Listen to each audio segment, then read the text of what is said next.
nasihat atau memberikan ceramah. Dikisahkan di masa lampau ada salah satu tokoh ulama bernama Abu Hafiz Al-Kabir. Nah, kisah ini menceritakan bahwa orang yang memberikan ceramah ada konsekuensi dan tanggung jawab. Yang dia sampaikan itu akan menjadi hitungan di sisi Allah Subhanahu wa Ta'ala. Apakah benar-benar disampaikan dan dia amalkan, dan niatnya betul-betul ia sampaikan hanya untuk dakwah fi sabilillah, itu ada konsekuensinya. Nah, dari kisah ini bisa kita ambil pelajaran bagaimana ulama-ulama terdahulu sangat takut memberikan ceramah, karena sebab ada tanggung jawab, ada mas'uliyah. Walaupun hal itu adalah hal yang harus disampaikan bagi orang yang memang Allah berikan rizki ilmu kepadanya, terutama ilmu agama. Nah, salah satu tokoh bernama Abu Hafiz Al-Kabir dikisahkan annahu lamma ja'a Abu Hafiz Al-Kabir min Iraq ila Bukhara. Tatkala Imam Abu Hafiz Al-Kabir, namanya Abu Hafiz Al-Kabir, beliau asal dari Irak. Beliau mengunjungi kota Bukhara.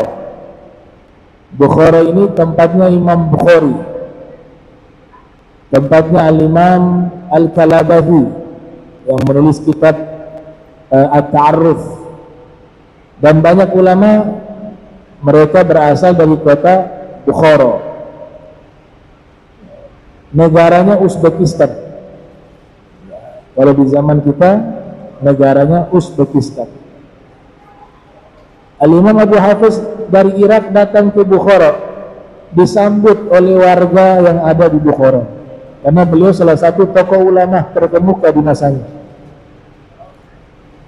Wa talabu minhu an yagra'a darsa fa'ajabahum.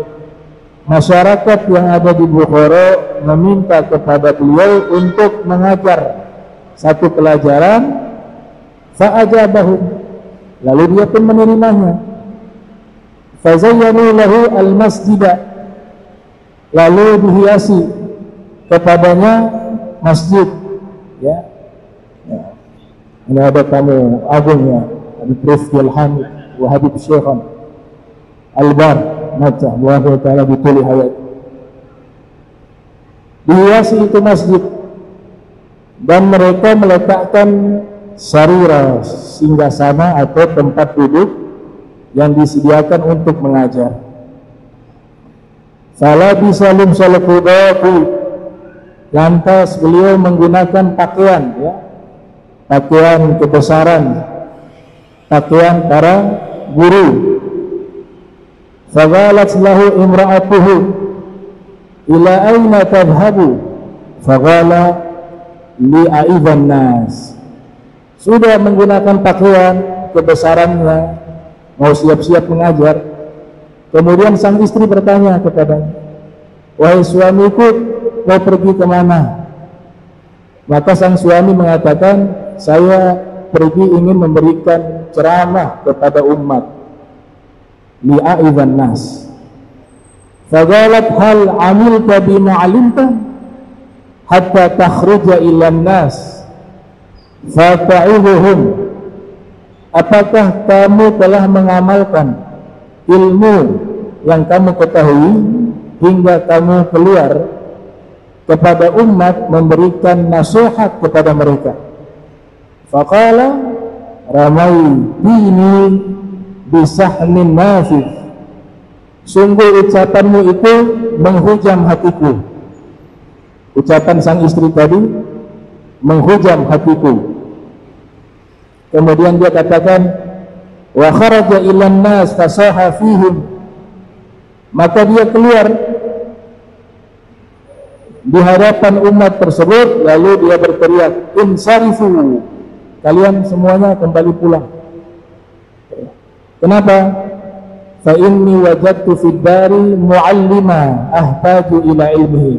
Karena sesungguhnya saya dapati di dalam rumah saya ada seorang guru yang saya butuh belajar kepada ilmunya. Siapa? Istrinya. Jadi istrinya mengatakan, kamu mau mengajar kepada umat, ilmu yang kau sampaikan itu sudah diamalkan belum? Kalau belum, jangan dulu mengajar. Ini mazhab yang berbeda dengan mazhab yang mengatakan kita harus menyampaikan walaupun satu ayat, ya. Nah, ini ahwal auliya wassalihin, mereka sangat takut dengan ucapan yang mereka sampaikan lewat ceramah, karena semua kalimat itu dihisab oleh Allah Subhanahu wa taala, terutama di dalam pengamalannya dan niat di dalam menyampaikan dakwah. Sehingga beliau mengatakan, insarifu, kalian semua kembali pulang ke rumah. Ya, hari ini tidak ada ceramah. Mungkin mau muhasabah dulu, memperbaiki dulu. Wa makafa ya'budullah ta'ala wa yastamilu ilma thalatha funun.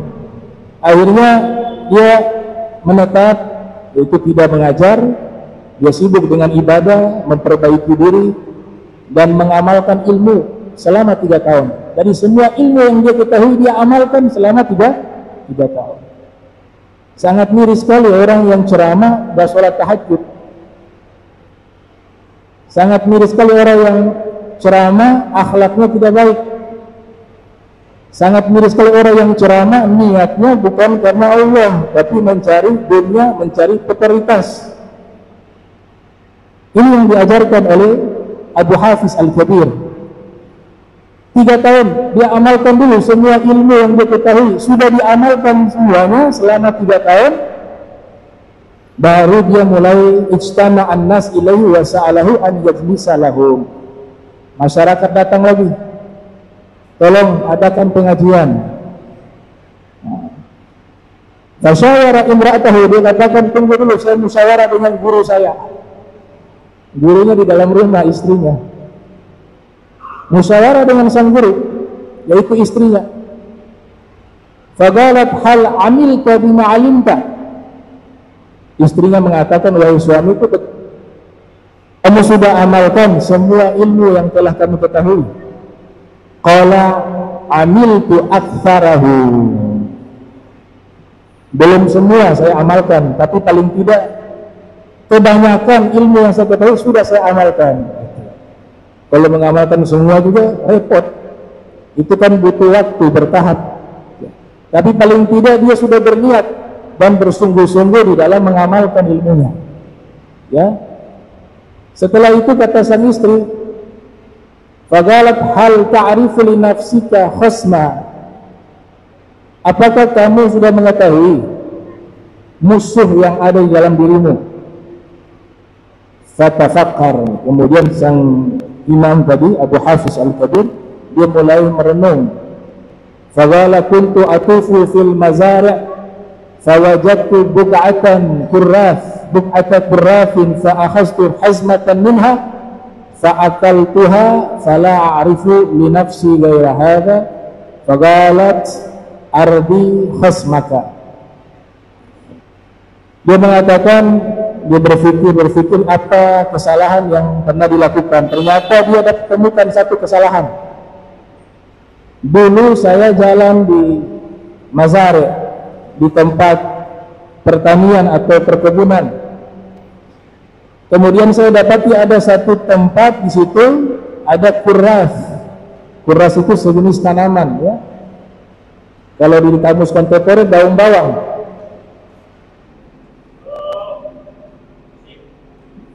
Daun bawang, ya. Kemudian diambil itu tanpa seizin pemilik, satu genggam, ya. Kemudian dimakan.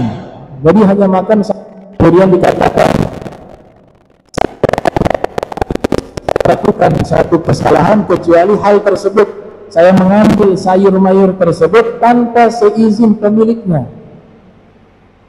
Itu saja yang saya ingat.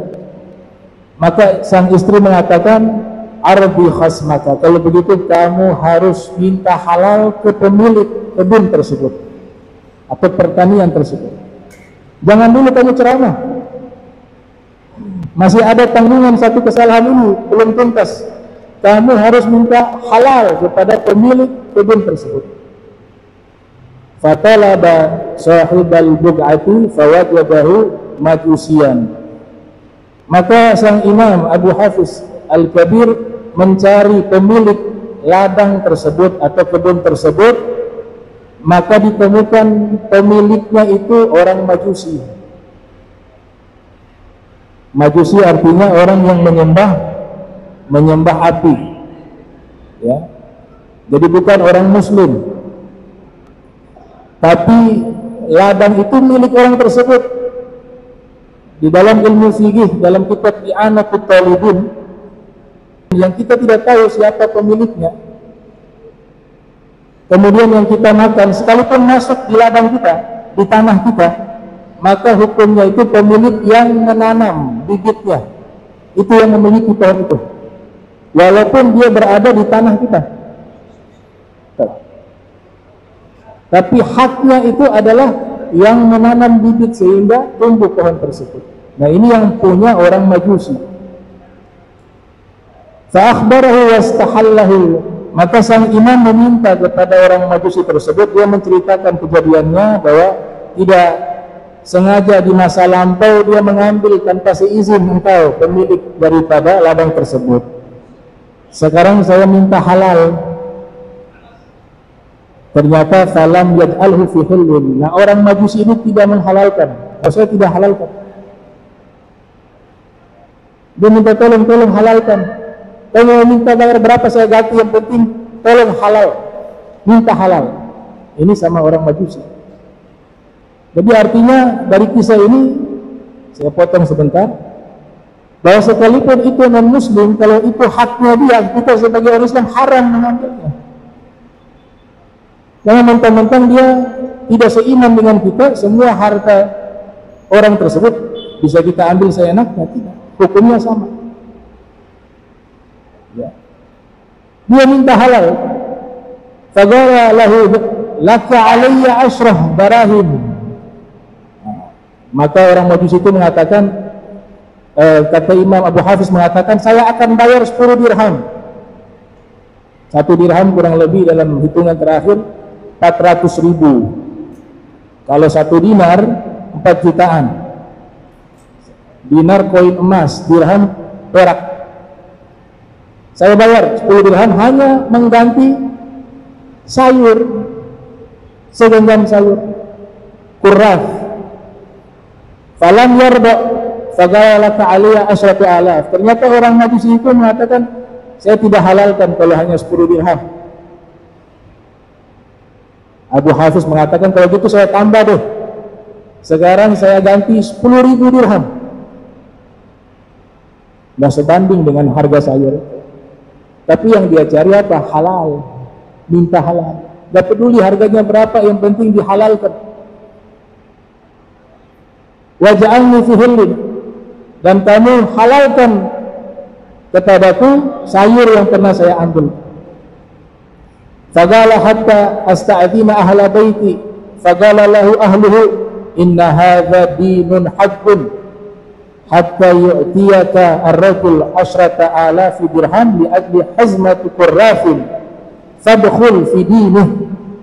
Nah, maka yang punya ladang itu datang ke istri, dia bilang, baik, tunggu, ini tawaran menggiurkan nih, 10.000, ya, 10.000 dirham. Hanya sayur diganti 10.000 dirham. Tinggal bilang halal, terima itu uang. Saya halalkan, terima itu.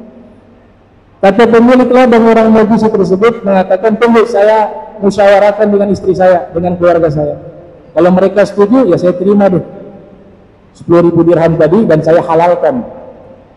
Datang dia ke istrinya, diceritakan kepada istrinya, kepada keluarganya, bahwa ini ada seorang Muslim pernah mengambil segenggam sayur di kebun kita, tapi tanpa seizin pemiliknya, yaitu kita. Sekarang dia datang minta untuk dihalalkan, untuk kita menghalalkan sayur tersebut, nanti diganti dengan uang 10.000 dirham. Kata istrinya, apakah tidak salah? Itu hanya sayur diganti 10.000 dirham. Iya benar, dia hanya minta agar halal. Kalau memang seperti itu, berarti agama yang dibawain agama yang benar. Hanya sayur, minta halal saja, dia rela mengorbankan hartanya hingga 10.000 dirham. Kalau begitu, suamiku, udkhul fi dini, kamu masuk agamanya, nanti kami juga ikut kepada agama orang tersebut.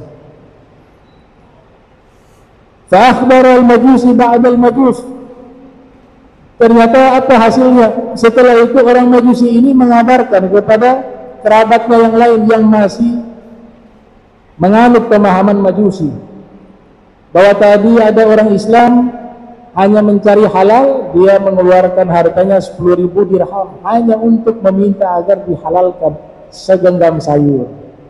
Akhirnya kerabatnya yang Majusi masuk Islam. Ya. Semuanya masuk Islam.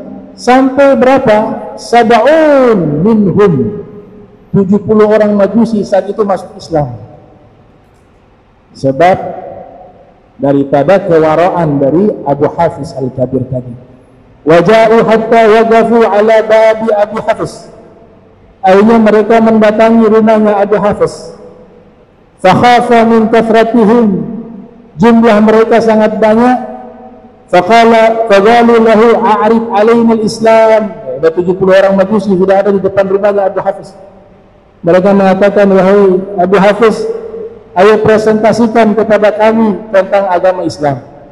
Kami semua ini sudah siap memeluk agama Islam. Akhirnya dijelaskan itu Islam itu apa.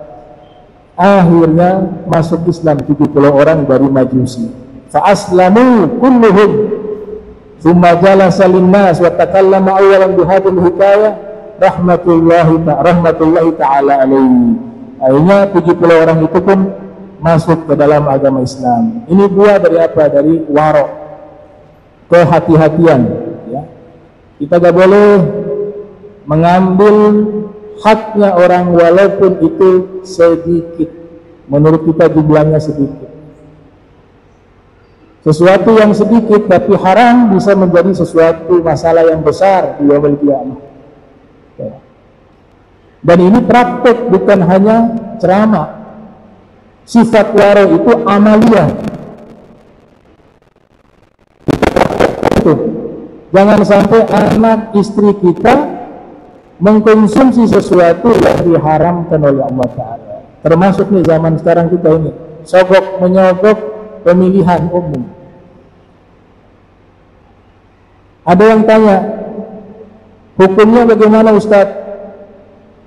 Kita dibayar, disogok amplop, belum ini pasangan ini, nomor 1, K2, K3, 4, 5, 6, 7, dan 10.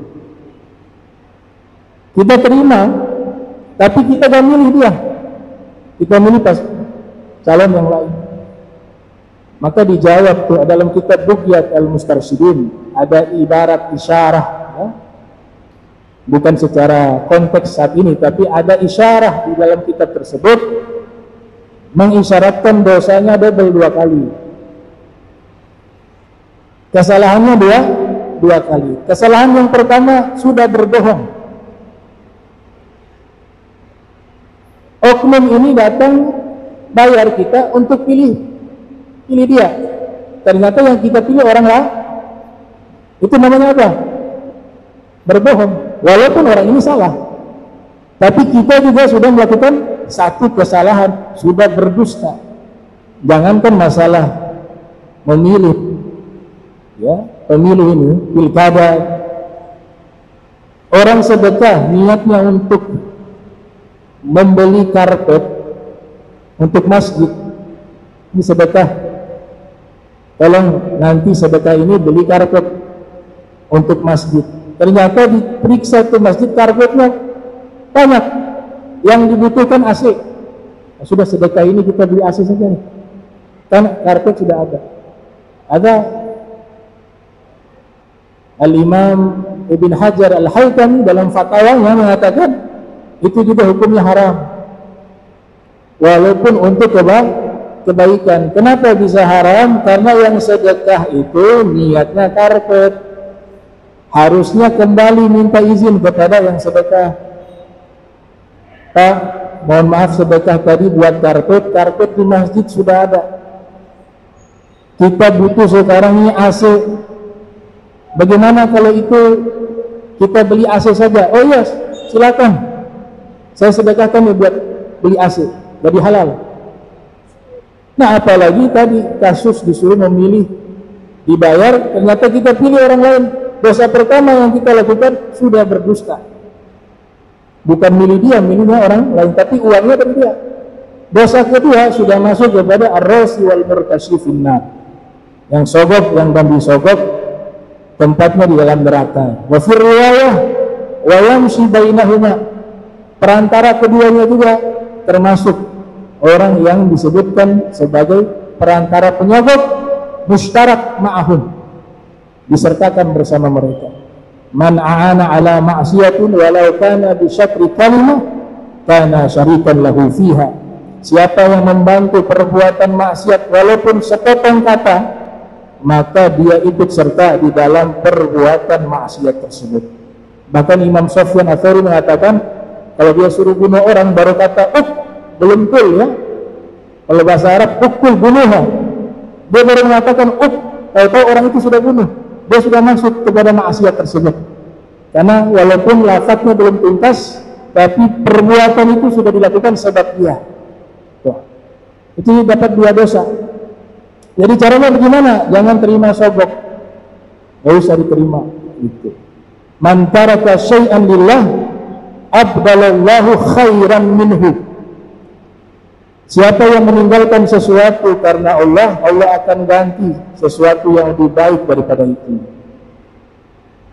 Yang halal sedikit barakah, manfaat. Yang haram banyak mudarat, zulmah, kegelapan. Nah ini nasihat yang ada di dalam kitab tersebut. Di sini juga ada satu nasihat yang luar biasa, dikatakan daripada Al-Imam Abu Qasim Al-Qusairi Naisabur, wa fi riwayah Abul Qasim Al-Hakim rahimahullahu ta'ala. Jadi ada yang bertanya kepada beliau, ma balu ulama'i zamanina la tatta'idun nasa bimawa'idhum kama kana salaf. Kenapa ulama zaman kita, ini kitab ini kan sudah lama, konteksnya di zaman beliau ya, apalagi di zaman sekarang. Bagaimana keadaan ulama di zaman kita kalau memberikan nasihat kepada manusia, kepada umat dengan nasihat-nasihat mereka itu berbeda dengan ulama terdahulu. Ulama terdahulu kalau berbicara sederhana tapi bisa merubah orang yang tadinya bukan orang Islam bisa masuk Islam, yang tadinya pendosa bisa merubah menjadi ahli taat. Jadi pertanyaannya seperti itu. Kenapa ulama dulu kalau memberikan nasihat pengaruhnya sangat luar biasa, beda dengan kita. Di zaman kita memberikan nasihat tidak ada pengaruh. Dijawab oleh beliau, faqala inna ulama salaf kanu ayqadha wan nas niyam fayunabbihu al-ayqadhu niyam wa ulama zamanina niyam wal khalqu mauta fakaifa yunabbihu naimul mayyita.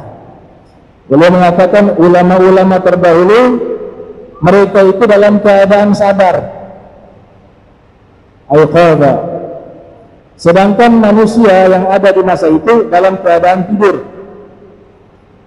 Maka orang yang sadar bisa memberikan peringatan kepada orang yang tidur, bisa membangunkan orang yang tidur. Itu ulama dulu. Tapi ulama-ulama sekarang mereka lagi tidur. Dan manusia di zaman mereka itu sudah mati. Lantas bagaimana orang yang tidur bisa membangunkan orang yang mati? Atau bahasa majas, bahasa kinayah ya, dalam ilmu balaghah namanya bab tasbih, diserupakan, diumpamakan. Yang sadar artinya orang yang hatinya hidup, orang yang mengamalkan ilmunya. Ya, Sayyidina Umar bin Khattab mengatakan apa dalam asar? yahdimul Islam zallatul alim wa jidalul munafiq bil kitab wa hukmul a'immatil mudillin, yang diriwayatkan oleh Imam Ad-Darimi yang lahir tahun 181 Hijriah, wafat 255 Hijriah, di dalam kitab Musnad beliau, yang menghancurkan kemuliaan agama Islam 3 oknum: penyimpangan orang berilmu yang satu, yang kedua adalah orang munafik yang selalu berdebat mengatasnamakan Al-Quran, dan yang ketiga hukum yang dikeluarkan oleh pemimpin-pemimpin yang menyimpang. Ini yang merusak kemuliaan agama Islam. Jadi ulama terdahulu mereka menyampaikan nasihat, punya ta'athir, punya athar fil qulub, karena ilmu mereka amalkan, niat mereka ikhlaskan karena Allah Subhanahu wa ta'ala. Tujuannya mereka seperti itu, sehingga mampu merubah itu. Makanya ada satu ungkapan syair dari Imam Al-Hafiz Ibn Rajab Al-Hambali dalam kitab Lataiful Ma'arif: wa ghairu taqiyyin ya'murun nasa bit-tuqa tabibun yudawin nasa wa huwa saqim. Orang yang tidak bertakwa tapi memerintahkan orang lain untuk bertakwa, itu seperti dokter yang mengobati orang sakit sedangkan dokternya sedang sakit parah. Wa huwa saqim. Wa hadhihi sifatu ulama'il Yahud. Ini sifatnya ulama-ulama orang Yahudi. Kalau antum baca di surat Al-Baqarah, itu disebutkan, difirmankan oleh Allah Subhanahu wa ta'ala: atamuruna an-nasa bil birri wa tansawna anfusakum wa antum tatluna al-kitaba afala ta'qilun. Apakah, istifham ingkari ya, kenapa kalian memerintahkan manusia berbuat baik sedangkan kalian melupakan diri kalian sendiri, padahal kalian sedang membaca kitab suci kalian? Itu dalam tafsir Sawi disebutkan, ini Allah Ta'ala berbicara kepada ulama-ulama Yahudi min Bani Israel, yang mereka sudah membaca kitab suci mereka. Di situ ada data lengkap tentang Nabi Muhammad SAW, tapi tidak mereka sampaikan kepada umat. Fa'alimun bi'ilmihi lam ya'malan mu'azzabun min qabli ubadil wafan. Al-Habib Abdullah bin Musa atas mengatakan, syair yang ada di Zubat ini ditujukan terutama kepada ulama-ulama dari golongan Yahudi dan Israel. Mereka yang pertama kali diazab sebab sudah mengetahui kebenaran Nabi Muhammad SAW, tapi tidak mereka sampaikan. Itu bagian tidak mengamalkan ilmu. Kitab yang dibaca tidak diamalkan, hanya sekedar dibaca. Nanti sampai di bagian ayat atau surat yang membahas Nabi Muhammad, mereka loncat, mereka skip. Wafir riwayat dia sobek bagian itu, sehingga tidak ada yang mengetahui tentang Nabi Muhammad SAW dari umatnya. Dalam tafsir jalan dikatakan, wafiha al-wa'id ala mukhalafatil qawli al-amal. Ayat ini mengandung ancaman secara umum bagi siapapun yang ucapannya berbeda dengan perbuatannya, dengan perilakunya. Nah, ini beberapa karakteristik ulama-ulama Yahudi ya, yang mereka berbicara tidak sesuai dengan perbuatan mereka. Tapi ayat ini menjadi teguran secara umum kepada siapapun, termasuk kita yang menyampaikan ceramah, menyampaikan nasihat, juga masuk ke dalam ancaman tersebut. Makanya di ayat yang lain dengan jelas Allah katakan, ya ayyuhalladzina amanu lima taquluna ma la taf'alun kabura maqtan indallahi an taqulu ma la taf'alun. Wahai orang-orang beriman, kenapa kalian mengatakan sesuatu yang tidak pernah kalian lakukan? Sungguh Allah sangat murka. Ayat pertama tadi dikhususkan kepada orang-orang Yahudi dari ulama-ulamanya. Ayat kedua di surat yang berbeda itu adalah teguran bagi orang-orang beriman. Teguran bagi orang beriman. Nah ini beberapa pembahasan yang insya Allah nanti pertemuan berikut kita lanjutkan. Ini faktor kampanye, makanya listrik mati kan. Iya. Ada kampanye besar nih. Iya.